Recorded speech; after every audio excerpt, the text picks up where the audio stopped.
Breaking news today. Please subscribe and then check notification box to get all breaking news alerts.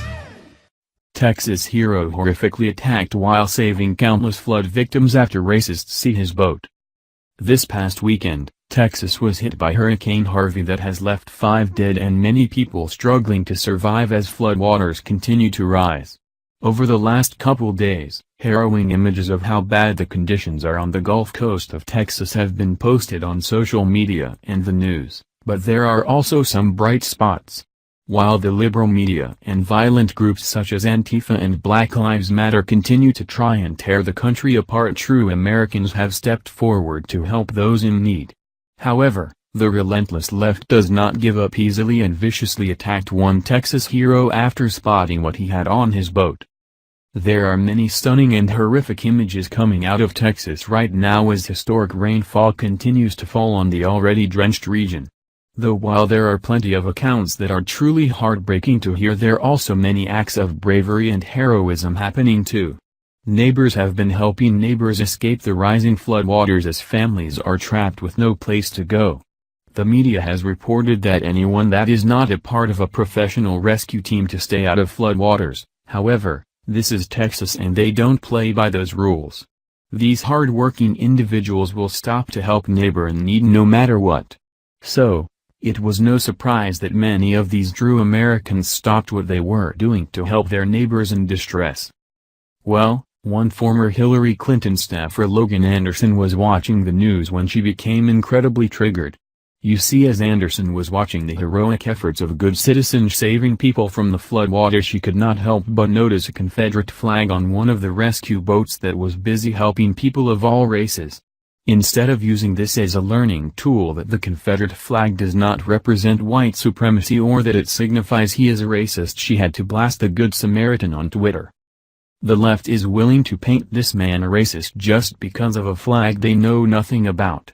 If it truly meant racism and oppression, do you really think that he would be allowing people of all races on his boat? Nope, not a chance. While these people are sitting around pontificating how enlightened they are, I don't see them rolling up their sleeves and helping people, do you? The Confederate flag hardly means that a person is racist, it actually holds meaning. First off, it's a symbol of Southern pride and there is not one thing wrong with that.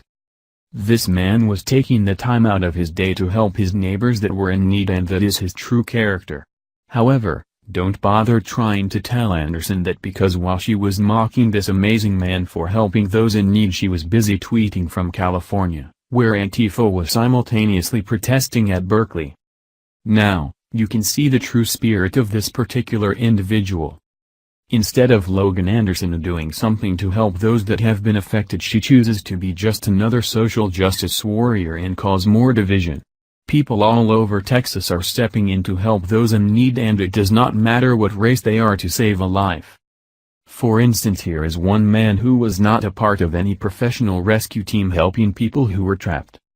The reporter asks, "You guys just jumping in to help out?" "Yes sir," said the man who says he's from Texas City. The reporter asks what the man is about to do. His response, "I'm gonna try to save some lives." You see, that is what the left does not seem to understand and maybe never will. They are so focused on the outside of a person and symbols that they do not see the heart of someone. A Confederate flag does not mean a person is racist, and if anyone on the left would bother to study their history, they would understand that. While slavery was a small part of the war between the states, it was more about economics and less about hate. However, if that was actually taught to the younger generation, they would not have their voting base for the next election. Though what is interesting to note is that while people of all races are suffering, there is not one black mask found to be helping.